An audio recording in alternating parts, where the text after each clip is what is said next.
भाई मैं तो राजनेताओं के अंदर जो बुद्ध का भाव है देखता हूं तो वाह आत्मा तृप्त हो जाती। कितने बुद्ध हो गए सारे राजनेता।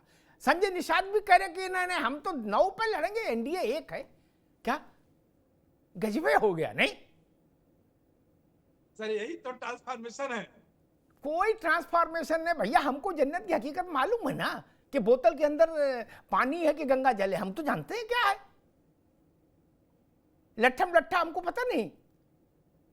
लेकिन मैं तो देख रहा हूं कि गौतम बुद्ध भी शायद इतने वीतरागी नहीं जितने हमारी पार्टियों के लोग हो गए। कांग्रेस कुर्बानी देने करी नहीं, हम तो गला कटाने को तैयार हैं।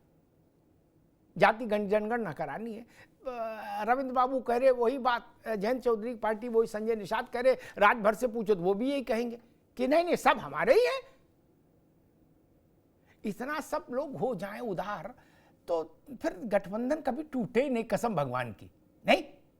फिर जूतों में दाल कभी बटे ही नहीं।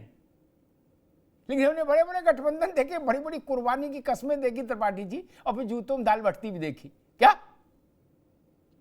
इसलिए हमको इन वचनों पर भरोसा नहीं कतई। मैं मुस्कुरा इसीलिए देता हूं, मुझे आप लोगों के इन वचनों पर राई रत्ती भरोसा नहीं होता है।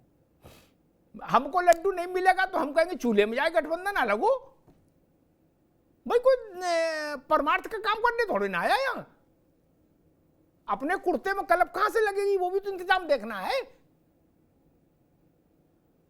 इसलिए कुर्बानी ठीक है, टीवी पर ठीक है, लेकिन कमरे में तो कुर्बानी नहीं होती। खैर, बहराइच का प्रश्न आया। जोशी जी कल भी बहराइच पर बड़ी चर्चा की तो एक प्रश्न उठाया था कि किसी भी विपक्षी दल ने, बड़े नेता ने इस बात को लेकर अपनी प्रतिक्रिया नहीं दी कि जिसमें इस बात का उल्लेख होता कि बहराइच में राम गोपाल, 22 साल के नौजवान राम गोपाल को जिस बर्बरता पैशाचिक ढंग से मारा गया वो जघन्य है और हम उसकी निंदा करते हैं। सबने ये कहा जो घटना घटी हम उसकी निंदा करते हैं, पीड़ित के साथ हैं। खुलासा किसी ने नहीं किया, नहीं पीड़ित का होता ना कि बच बच के चलो। आज उसकी पोस्टमार्टम की रिपोर्ट सार्वजनिक हुई है जोशी जी, आपके भी संज्ञान में आई होगी। देह में 30-35 से ज्यादा छेद, आंखें निकालने की कोशिश की गई, गले पर तेज धारदार हथियार से हमला किया गया, प्लास से नाखून खींचे गए, बिजली का करंट लगाया गया और उसके बाद गोलियां मार दी गई। ऐसा कत्ल बहुत कम होता है। दिल्ली में जब दंगा हुआ था तो आईबी के एक नौजवान को ऐसे ही मारा गया था। 400 चाकू मारे गए थे उसकी देह में।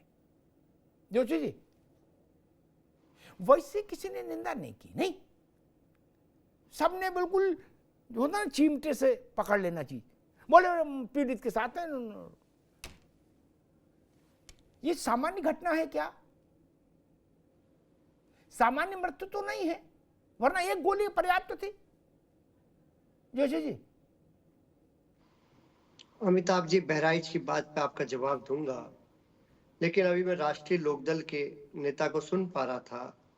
वो ये कह रहे थे कि समाजवादी पार्टी और इंडिया गठबंधन कमजोर मनोबल के साथ मैदान में उतरेगा।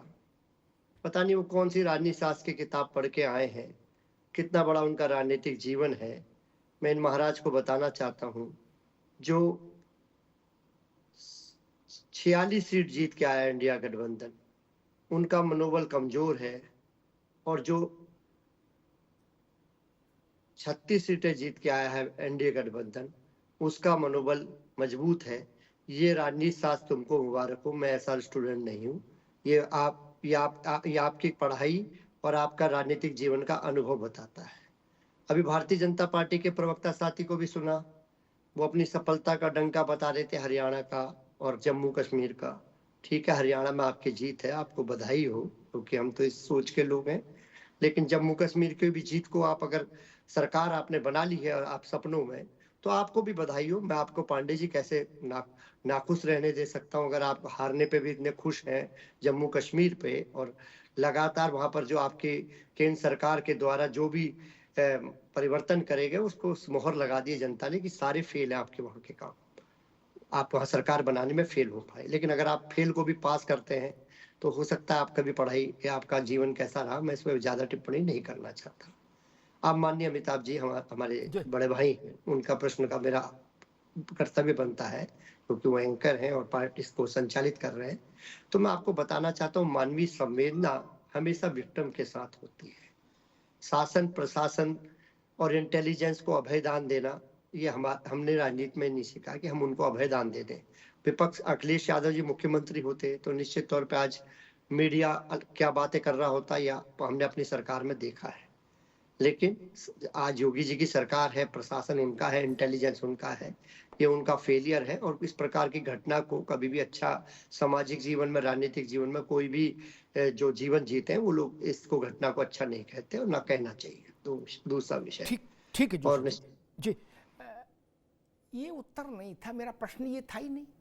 ये तो मैंने खुद ही कह दिया कि पीड़ित के साथ है, घटना निंदनीय है, ये तो बोल ही दिए।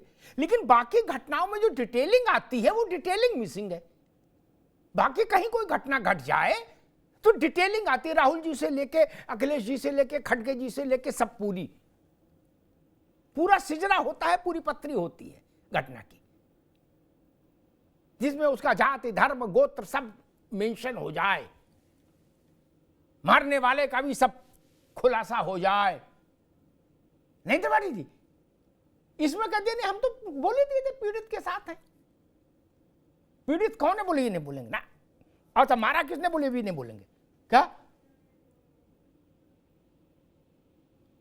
ये इसको ये मौन राजनीतिक मौन है।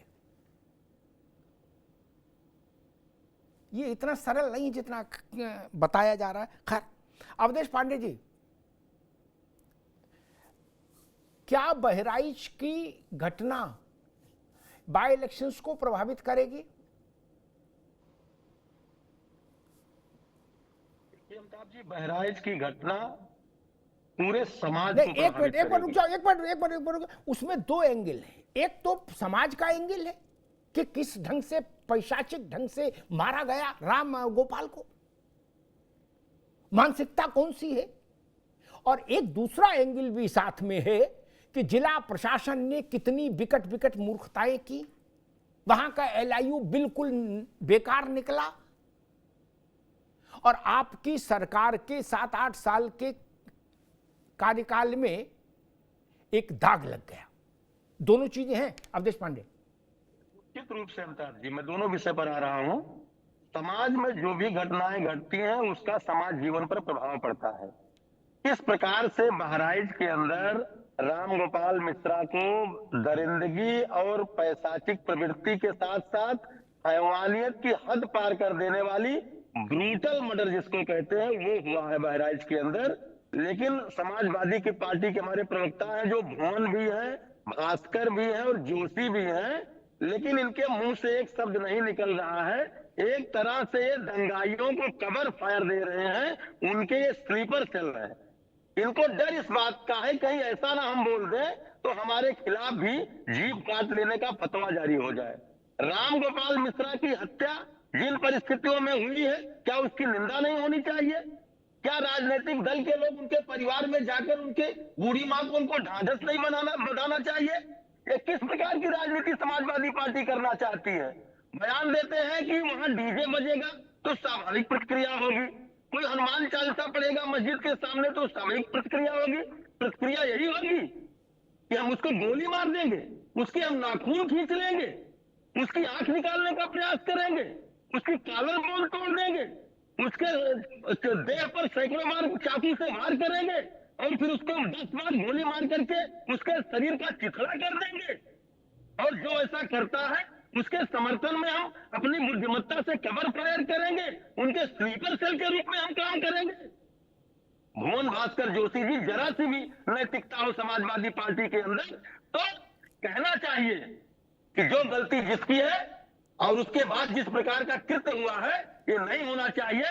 और अखिलेश यादव जी को रामगोपाल मिश्रा जी के घर जाना चाहिए, राहुल गांधी जी को भी रामगोपाल मिश्रा जी के घर जाना चाहिए। ये किस प्रकार की प्रवृत्ति है? कांग्रेस के मित्र कह रहे हैं समाजवादी पार्टी की सरकार थी, जब अपराधी कहता था तब पुलिस रिवॉल्वर निकालती थी, कर्फ्यू लगा रहता था मऊ के अंदर और खुली जीप से मुख्तार अंसारी मुंह सेट करके AK-47 लेकर के घूमता था। आप शिक्षा दे रहे हो हमको? ये जरूर है, उसकी भी परीक्षा होगी, उसकी भी विवेचना होगी, जो अफसर दोषी है उनके खिलाफ भी कार्रवाई होगी। लेकिन किस प्रकार से आप लोग बिल्कुल निर्लज्जता की सीमा पार कर बैठे हैं कि ऐसे लोगों को आप कवर फायर देते हैं, ऐसे लोगों के स्लीपर सेल बनकर आप काम कर रहे हैं। आप एक बार नहीं कह रहे हैं कि उसकी मृत्यु में जिस प्रकार की दरिंदगी हुई है, ऐसे अपराधियों को जन्नत की हवा खिलानी चाहिए, ऐसे माफिया को मिट्टी में मिलाने का काम होना चाहिए, ऐसे लोगों को जमींदोज करने का काम होना चाहिए। आप अपने बौद्धिक तत्वों से अपने ठीक है अवधेश भाई, रुकना होगा। मैं जोशी जी के पास जाऊंगा, उनको कुछ कहना है जोशी जी के बारे में। जोशी जी एक मिनट, मूल विषय ये है, आप ही के पास आ रहे हैं मालिक। मूल विषय ये है जिस बर्बरता के साथ उसको जिवह किया गया रामगोपाल को, वो मूल विषय है। बाकी किस्सा कहानी, ये मानसिकता मूल है। आपके अंदर जहर कितना भरा है, तेजाब कितना भरा है। मृत्यु तो एक गोली से हो जाती, ये चिथड़े चिथड़े क्यों किया? क्या इसकी निंदा इस बात पर हुई है? जोशी जी वो प्रश्न है। और भाजपा आप पर एक बड़ा आरोप भी लगा रही है कि आप कत्ल करने वालों को कवर फायर देने की कोशिश कर रही है समाजवादी पार्टी। देखिए, जहर किसके अंदर है, जहर कौन फैलाता है, प्रदेश और देश ने जवाब दिया है। मैं इनको एक घटना याद दिलाता हूँ, लखनऊ की घटना है। 16 अभियुक्त होते हैं, सदन में माननीय योगी जी बयान देते हैं, एक मुस्लिम का एक यादव का नाम लेते हैं, 14 लोगों का नाम भूल जाते हैं। प्रदेश देश जानता है। 80-20 की बात करके चुनाव में कौन जाता है? प्रदेश और देश जानता है। मछली, मटन, आप मुसलमान आपका मंगलसूत्र छीन लेंगे, कौन कहता है? देश और प्रदेश जानता। कहने की आवश्यकता नहीं है। नफरत की दुकान सजाई केवल भारतीय जनता पार्टी ने इस देश में, इस देश का स्वार्थ जोशी जी, बहराइच में रामगोपाल की इस ढंग से जिवह करने की राक्षसी घटना पर ये उत्तर है आपका पार्टी का?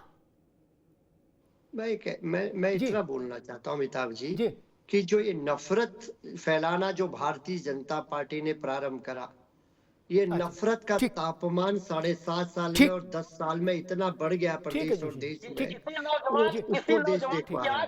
ठीक है जोशी जी, ठीक है, आगे बात आप देखिए। अरे रुकिए भाई, समाजवादी पार्टी रामगोपाल की राक्षसी बर्बर नृशंस ढंग से की गई हत्या, उसके लिए उसके पास एक व्याख्या है कि भाजपा ने नफरत फैलाई। इसका अर्थ क्या हुआ जो सपा कहना चाह रही है बिटवीन द लाइंस, कि भाजपा ने जो बोया सो काटे, ये भाव है। रामगोपाल से भाजपा का मतलब है क्या? वो इस देश की बहुसंख्यक आबादी का प्रतिनिधि नहीं है क्या? आपने बताया एक मुसलमान एक यादव का नाम मुख्यमंत्री ने ले दिया, लेकिन यहां तो सारे मुसलमानों को ही नाम है FIR में। आप बोल सकते हैं ये इसने नफरत फैलाई, उसने नफरत फैलाई। चुनाव में लड़ रहे हैं, ठीक है, जीत हार होगी, लेकिन यहां तो ये चुनाव का विषय नहीं ना मित्र। वहां जितने मूल्य आरोपी हैं सब एक ही मजहब के हैं। क्या इस पर लीपापोती हो सकती है? और जो लोग इस पर लीपापोती करने को कोशिश करते हैं, मुझे लगता है कि फिर वो देश की बहुसंख्यक आबादी के साथ अन्याय करते हैं।